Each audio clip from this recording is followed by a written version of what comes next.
Guest co-host ulit ang ex-Kapuso housemate na Pinoy Big Brother Celebrity Collab Edition na si Shuvi Itrata ng It's Showtime ngayong araw.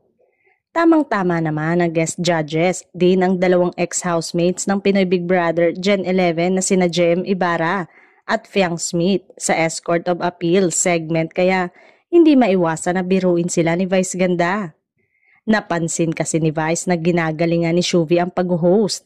Ay naku, ginagalingan ni Shuvi parang gustong patotohanan kay Fiang na yung batch nila ang mas magaling sa batch nila Fiang, biro ni Vice. Tawa na ng lahat ng audience at mga host ng noontime show lalo pat andon ang mga housemate ng huling dalawang batch ng Pinoy Big Brother. Viral kasi ang sinabi ni Fiang sa fan meet ng Pinoy Big Brother Gen 11 housemates na walang makakatalo sa batch nila. Maya-maya pa ay nadinig ang boses ni Jong Hilario na nag-alak kuya na tinanong si Shuvi. Gusto ko lang tanungin sa iyo, sino ba talaga ang pinakamagaling na batch? Tanong ni kuya. Para kay Shuvi, lahat ng housemates ng Pinoy Big Brother ay magagaling at magaganda na sinang-ayuna naman ni Vice Ganda.